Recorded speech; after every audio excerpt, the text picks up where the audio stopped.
That winter, Bismarck's average temperature from December through February stayed below 0 degrees Fahrenheit, with individual lows into the -40s across the northern plains. Millions of cattle on the open range died in what ranchers later called the Big Die-Up, the winter of 1886 to 1887 that helped end the old open range system. The camera moves off the drifting carcasses and onto a different structure, a long, low bunkhouse like the ones that still stand at historic outfits such as Grant Course Ranch in Montana and the Mason Lovell Ranch in Wyoming. Rectangular, one story, board and batten or log, one sheet iron stove, one exterior door. Inside, 14 men, one stove, and a problem you can't see on a map, a half-inch of daylight under a 3-foot door. Early 20th century tests would show that door and window joints can account for 15 to 25% of a building's air leakage, hundreds of cubic feet of cold air per hour in a strong wind. The episode asks a narrow question with big consequences. How much heat, fuel, and sleep could a scrap of felt under that door really save in a winter that killed herds by the mile? Frost rimes the interior of thin board and batten walls in a bunkhouse. Breath smokes in the air when the stove dies down before dawn. Grant Course Ranch serves as a documented model of a large open-range cattle outfit: residence, bunkhouse row, corrals, sheds. Ranch hands as a class of workers occupied living quarters built to minimum acceptable standards. Their shelter was not the priority. Moving cattle was. A typical bunkhouse shell measured 18 to 24 feet wide, 40 to 70 feet long. Most had 1 or 2 rooms. Exterior construction varied, board and batten over studs in lumber country, horizontal logs where timber stood close. Roofs were shingle or sod, floors were dirt or plank, 1 or 2 small windows provided light. 1 exterior door provided access. Fuel came from local cordwood or cut posts. A mid-sized ranch might stack 30 to 50 cords for winter, distributed among the main house, cookhouse, and bunkhouse. That estimate assumed moderate cold and crews that stayed busy outdoors. These buildings were optimized for speed and cost, not thermal performance. Thin walls and loose joinery made sense in summer when ventilation mattered. In winter, they turned into a constant demand for fuel. Chinking between logs or battens reduced visible gaps, but did nothing for the threshold.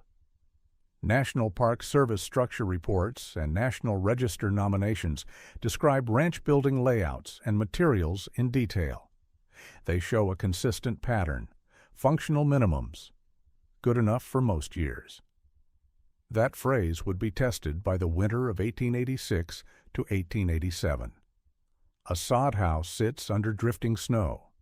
Inside, clay-smeared sod walls and a low roof keep the air still and comparatively warm.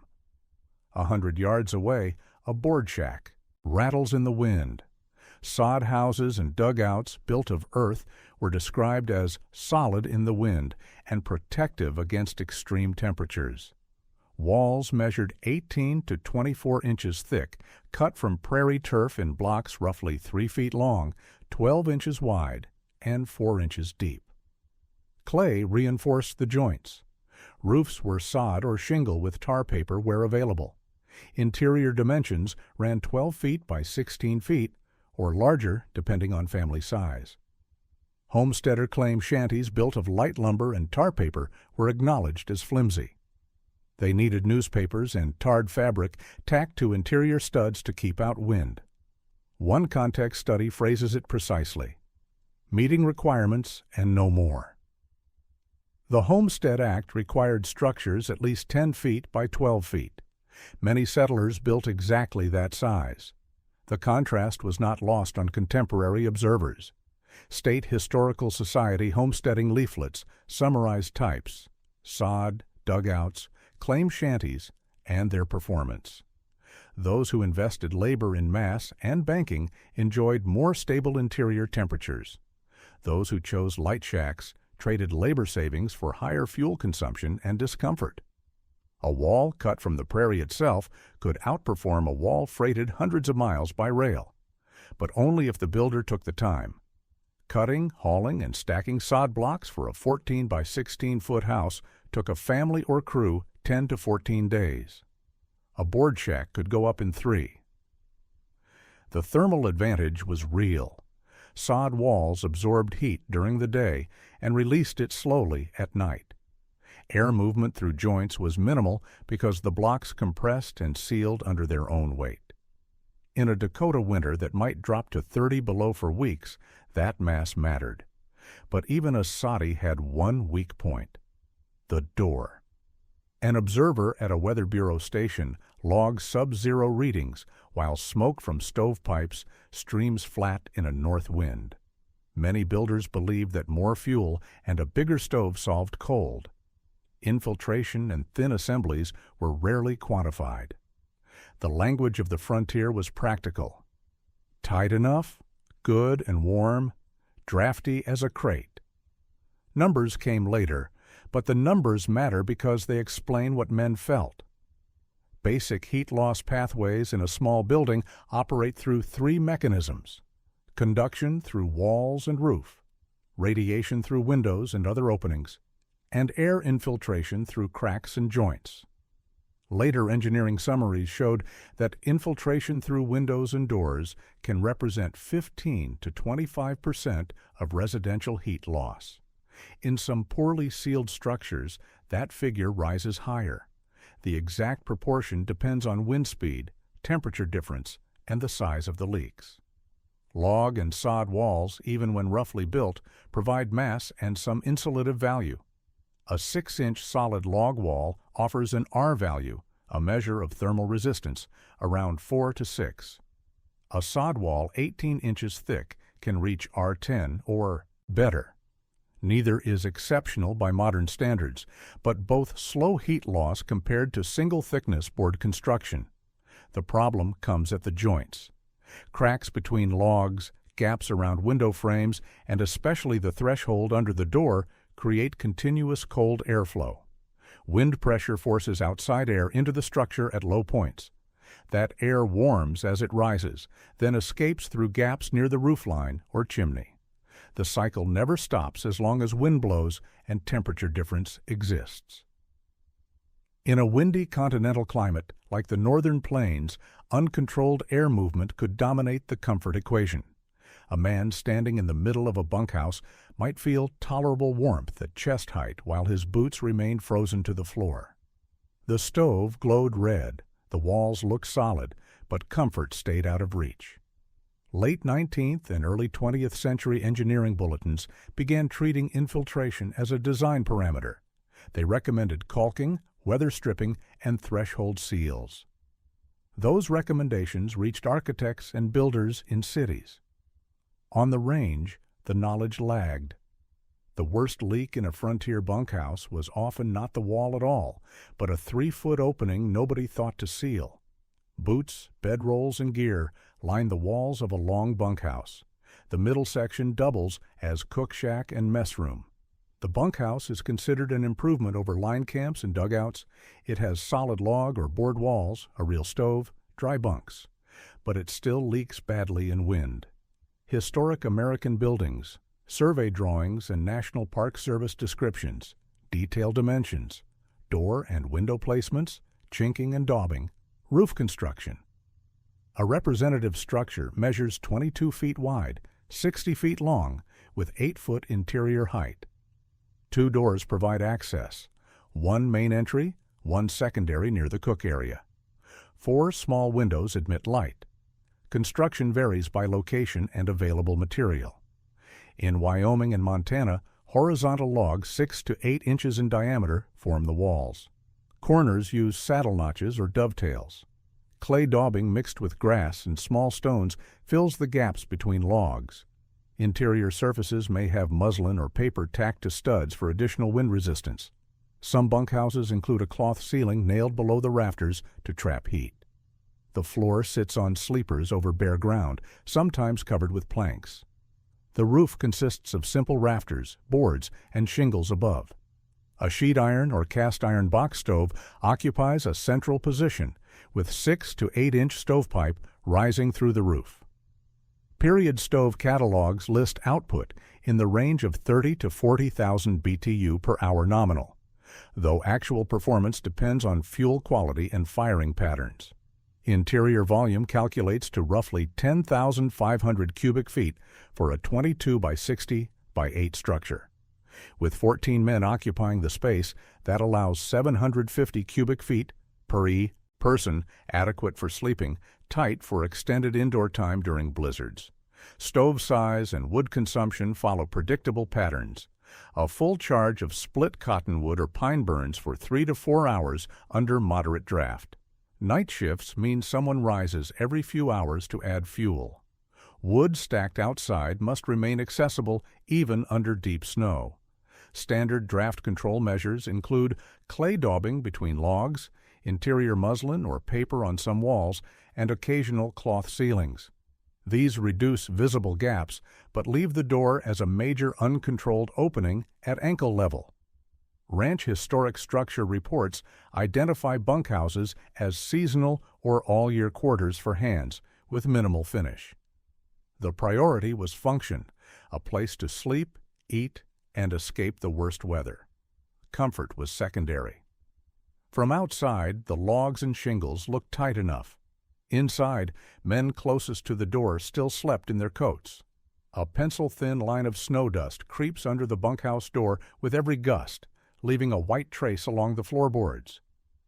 Builders accepted door bottom gaps as unavoidable. Warp, mud, snow, and uneven floors demanded clearance. A door that dragged in summer might bind completely in winter when moisture swelled the wood.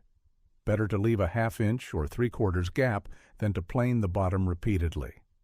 Typical clearances under a 2'6" to 3' wide plank door ranged from half an inch to 3/4. That dimension seems small until translated into air movement. Later, test data show that leakage through doors and windows can account for 15 to 24% of total building air leakage. Under specific wind pressures, a continuous crack admits significant cubic feet per hour per foot of length. The exact figure varies with wind speed and pressure differential, but the pattern holds. Small cracks move large volumes of air. Stack effect and wind pressure drive the flow. Cold outside air at floor level is denser than warm interior air. Wind pressure forces that cold air under the door.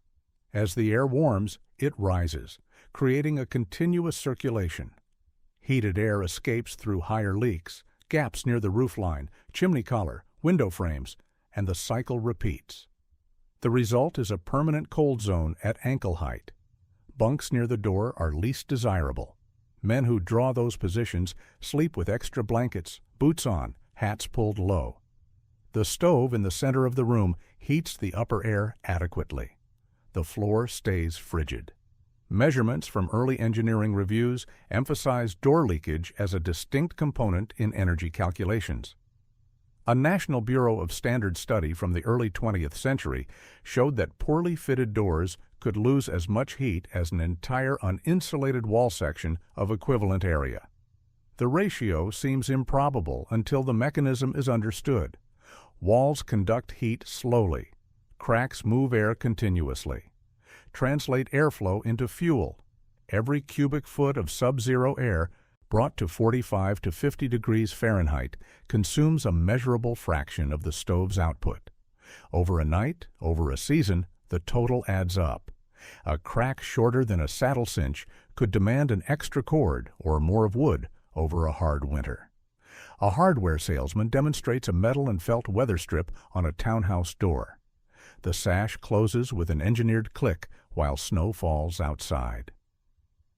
By the 1850s, United States patents already covered spring-loaded and metal-backed weather strips for doors and windows.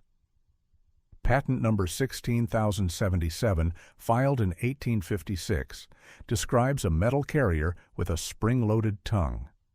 Patent 16341, filed in 1857, details a rubber insert system. Both designs allow the door to move freely while maintaining a seal. Such products appeared in urban hardware catalogs and public building specifications. Churches, courthouses, and better-class houses used them. Railroad passenger cars installed weather strips to improve comfort and reduce coal consumption in heating stoves. But these products were rarely freighted to remote cow camps. Freight capacity on wagons and rail cars focused on barbed wire, tools, flour, salt, ammunition, items directly tied to ranch operations. Weather strips occupied space and weight without an obvious return. A rancher might spend 50 cents per door on metal strips when that same money could buy fence staples or lamp oil. Hardware catalogs from Philadelphia and Boston listed weather strips in multiple styles: surface-mounted, mortised, spring-loaded, fixed. Prices ranged from 25 cents to $1 per door, depending on complexity. Instructions included templates and fastener recommendations. Frontier general store ledgers showed different priorities. Typical freight lists included flour by the barrel, coffee by the sack, bolts of cloth, tin dishes, axes, saws, and nails. No line item for metal weather strips. The technology existed. The distribution network did not extend it to the range. Cost and logistics explain part of the gap. The other part is cultural. Urban houses belonged to people who expected comfort and could afford small improvements. Bunkhouses belonged to outfits that measured expenses against cattle revenues. Hands were expected to endure. If they complained, other men would take their places. Preservation and historic window literature notes the presence of 19th century metal weather strips in older urban houses. Architectural surveys document concealed spring mechanisms and adjustable thresholds. The idea, seal moving joints with a flexible strip, existed and was proven. The material channel between city hardware and ranch bunkhouse was weak. The technology to tame the ankle-height gale already existed. What the bunkhouse lacked was freight space and a few cents worth of metal and felt. In a tack room, worn wool saddle blankets, felt bootliners, and canvas grain sacks hang from pegs. Materials too tired for primary use, but too valuable to throw away. Frontier practice excelled at repurposing textiles and leather. A blanket worn thin under a saddle could line a coat. A bootliner with compressed felt could patch a harness. Canvas sacks became wagon covers, then windbreaks, then chinking fill. Nothing was discarded if it held any utility. The same mindset could supply a door sweep without a single purchased part. The build requires dense material, a wool blanket, saddle pad, or layered burlap. Target thickness is 1/4 to 1/2 inch when compressed. Wool is ideal because it retains some spring even when worn. Felt from a bootliner works if thick enough. Burlap can substitute if folded multiple times and stitched. Cut a strip slightly longer than the door width, 4 to 6 inches tall. A 36-inch door needs a 38 to 40-inch strip to allow for trimming and edge overlap. Prepare a 1x2 or similar batten. Pine or cottonwood works. Length matches the door width. Pre-drill if using screws to avoid splitting. Cut nails work if driven carefully. Clamp the upper inch of the strip between the door interior and the batten. The strip hangs down on the room side of the door, not the exterior. This placement protects the material from weather and positions it where wind pressure forces it tighter against the threshold. Fasten every 4 to 6 inches. 8 to 10 fasteners for a 3-foot door. Nails or screws, either works. Trim the lower edge so 1/2 inch to 1 inch drags lightly over the floor or threshold. Too much drag and the door binds. Too little and wind lifts the strip. The ideal is a light contact that increases under pressure. Optional refinement: add a sacrificial outer layer of canvas toward the room side to reduce wear from boots and dirt. Stitch or nail the canvas over the wool. Maintenance is minimal. Trim frayed fibers seasonally. Clear ice buildup during thaws. Renail if the batten loosens. The operating principle mimics commercial weather strips.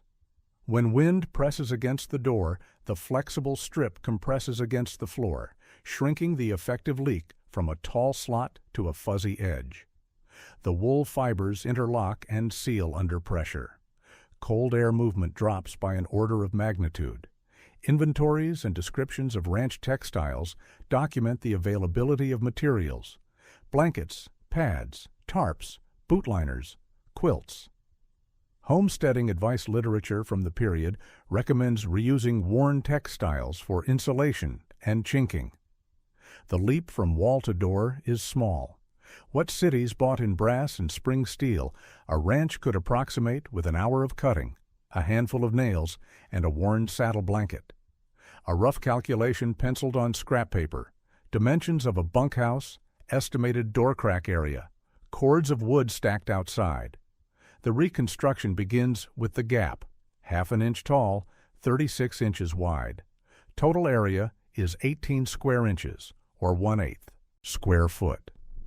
Representative infiltration test data from later engineering studies estimate flow through such cracks at typical wind pressures.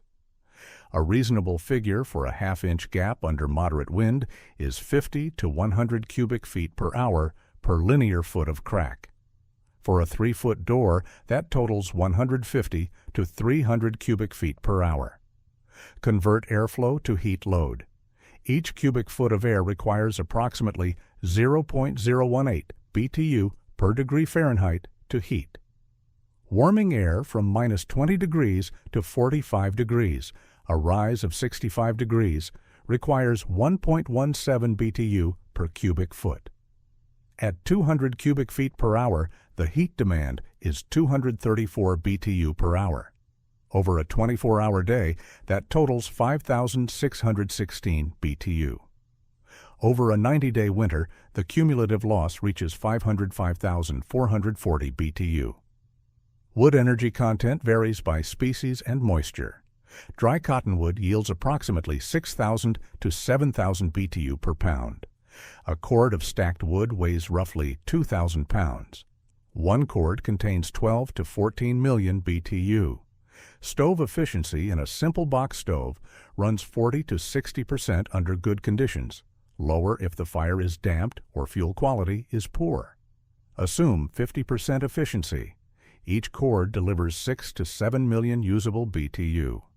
The door crack alone demands 500,000 BTU over 3 months. That represents roughly 1/14 of a cord, or about 150 pounds of wood, just to offset the under-door leak.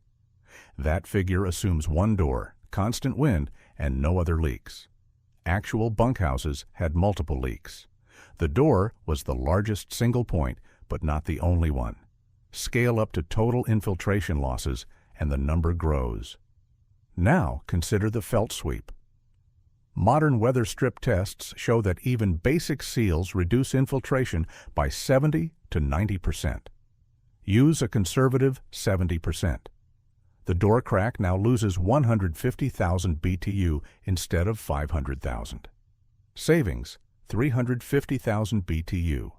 Converted to wood, roughly 1/4 cord over 3 months.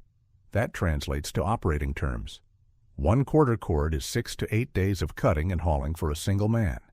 It is also fewer nighttime stoking trips. A well-sealed bunkhouse holds heat longer. Men can sleep through the night without rising to feed the stove every 3 hours.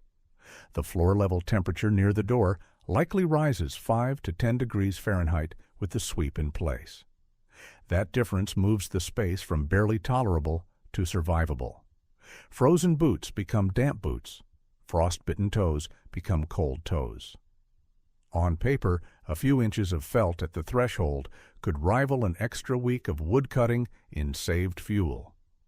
After months of deep snow and crusted drifts, wind hammers bunkhouse walls while cattle carcasses begin to appear in coulees and along fence lines.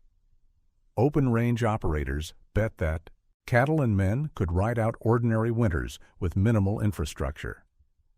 The 1886 to 1887 events exceeded those assumptions.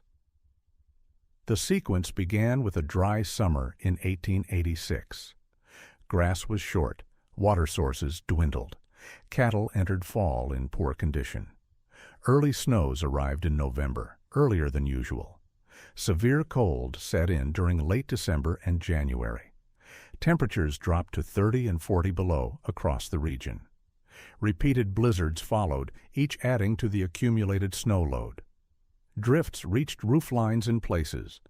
Ground blizzards, horizontal snow driven by high winds, reduced visibility to zero for days at a time. Cattle drifted with the storms and piled against wire fences or coulees. Crusted snow prevented them from pawing down to grass. Starvation and cold killed them by the thousands. Inside the bunkhouse, failure modes multiplied. Snow sifted under the door with every gust. Ice formed along floorboards. The coldest bunks, those nearest the door, were evacuated. Men slept on the floor nearer the stove, crowding together for warmth. Frozen boots became a daily problem. Minor frostbite turned common. Montana and Dakota histories document the scale. Contemporary newspaper reports describe entire herds wiped out. Theodore Roosevelt, who ranched in Dakota Territory, wrote that the winter was a perfect smash-up and that losses were crippling. His own herd suffered severely. The winter that erased tens of thousands of cattle also exposed every shortcut in bunkhouse design, down to the last half-inch under the door. Men shovel drifted snow and loose sod against the windward walls of a shack. Inside, an improvised felt strip drags across the threshold as the door shuts. Documented practice shows that homesteaders and ranch families banked houses with sod or snow. Contemporary accounts credit this with making them good and warm compared to exposed shacks. The principle is wind control. A skirt of earth or packed snow around the base of a building eliminates wind washing along the sill and foundation. It also provides modest insulation. Banking height typically ran 1 to 2 feet above floor level. Thickness varied from 6 inches to 2 feet, depending on available material and labor. 2 men could bank a small house in half a day if snow was already drifted nearby. Sod required more effort: cutting, hauling, stacking. Add the door sweep as a targeted, low-material supplement. Model 4 variants of the bunkhouse using earlier heat loss approximations. Bare, no banking, no sweep. Full infiltration at door and sill line. Estimated seasonal wood consumption, 30 cords for continuous occupancy. Banked only, sod or snow around lower walls. Reduces wind-driven infiltration at sill and floor joints. Estimated savings, 10 to 15%. Wood consumption, 26 to 27 cords. Swept only, felt strip, at door, no banking. Reduces door gap by 70%. Wood consumption, 26 to 27 cords. Banked and swept, both measures combined. Reduces infiltration at multiple points. Wood consumption, 23 to 24 cords. The savings in wood translate to saved labor. 6 cords over 3 months equals roughly 15 to 20 days of cutting and hauling. That time can be spent on other tasks: checking remaining cattle, maintaining gear, resting. More importantly, the interior temperature at floor level rises measurably. With banking and sweeping, the coldest zone of the bunkhouse, ankle height near the door, might stay 5 to 10 degrees warmer. That difference determines whether boots freeze solid overnight or merely stay damp. It determines whether men lose toes or keep them. Historic building reports show evidence of banking in surviving frontier structures: soil staining on lower logs, skirt boards installed to retain earth, wear patterns indicating repeated seasonal banking.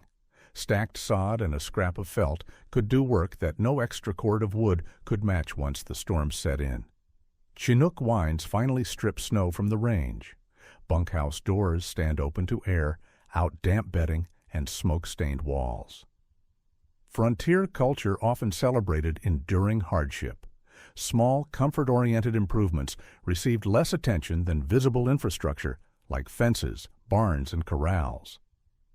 cowboy autobiographies and ranch histories describe winter bunkhouses as miserable, drafty, or cold as a barn, yet rarely mention systematic air sealing or door treatments.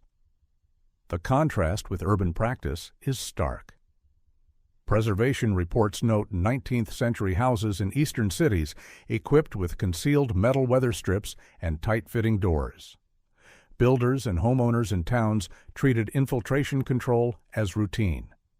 On the range, the same technology was ignored. Several factors explain the gap.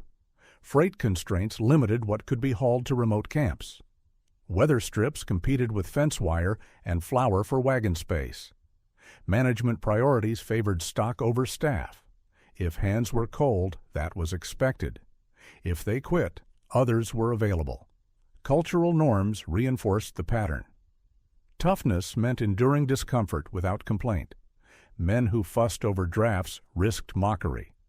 Better to add another blanket than to hammer a felt strip under the door. Teaching guides and interpretive materials at Grant Course and similar sites characterize bunkhouse life, crowding, minimal privacy, rough conditions, as part of open-range culture. The physical remains confirm the description: minimal finish, basic construction, no concessions to comfort beyond the stove. Many obvious thermal fixes, door sweeps, better thresholds, systematic weather stripping, were slow to spread not because they failed, but because they competed with norms of toughness, scarce freight, and management indifference to overnight comfort. The irony is economic. A quarter cord of wood represented 6 to 8 days of labor. A door sweep required 1 hour and cost nothing. Yet the labor investment in fuel consistently outweighed the labor investment in efficiency. In an era that praised men for sleeping in their coats, the idea that a strip of felt mattered as much as a new saddle took time to sink in. On a more settled ranch, new barns, fenced pastures, and improved houses stand where earlier line camps once stood. Bunkhouses show added porches and tighter shells. The big die-up forced ranchers to rethink both herd management and infrastructure. Many shifted toward fewer cattle, better feed, and more substantial buildings. The open-range model, minimal fixed infrastructure, maximum herd size, collapsed under the weight of the 1886 to 1887 winter. National Register forms and historic structure reports document the gradual proliferation of more substantial ranch houses and outbuildings. By the 1890s, surviving outfits invested in permanent improvements: larger barns, hay storage, fenced pastures, better housing for both families and hands. Engineering and building literature began to treat infiltration as a design parameter. Texts published in the early 1900s included sections on weather stripping, threshold design, and air sealing techniques. The language shifted from tight enough to measurable performance. Ranch case studies show how building programs shifted after the catastrophic winters. More permanent housing replaced line camps. Planning around water and feed became routine. Worker quarters improved, not from sudden generosity, but from recognition that sick or frostbitten hands cost money. The humble door sweep fits inside that broader trend. It was one of many incremental controls: banking, double walls, interior liners, door and window seals, that turned cabins from tolerable to reliably habitable. By the 1890s, the outfits that stayed in business were often the ones that had finally treated winter as a design problem, not just bad luck. A hypothetical ledger page tallies winter expenses: cords of wood cut, boots issued, days lost to sickness or frostbite, set against a simple materials list for a door sweep and wall banking. Recap the numbers. Infiltration accounts for 15 to 25% of heat loss in leaky structures. A typical bunkhouse door crack loses approximately 500,000 BTU over a 3-month winter. A felt sweep reduces that loss by 70% or more. Savings: 350,000 BTU, roughly 1/4 cord of wood. Translate to labor: 1/4 cord equals 6 to 8 days of cutting and hauling. It also means fewer nighttime stoking trips. A well-sealed bunkhouse holds heat longer, allowing crews to sleep through the night. The hierarchy of measures becomes clear. Mass and banking form the foundation. Interior liners add a second layer. Precise sealing of moving joints like doors completes the system. Each step compounds the others. Surviving bunkhouses at Grant Coors and Mason Level Ranch stand as physical artifacts of good enough building. Light shows at sill lines. Old nail scars 3 inches up doors hint that something once hung there. Structural reports note patched chinking, remnants of interior liners, skirt boards for banking, threshold repairs. Weather Bureau climate records confirm the severity of late 19th century winters on the plains. The hard winter of 1886 to 1887 was not the only killer season, merely the worst. Other severe winters followed in 1888 to 1889 and 1896 to 1897.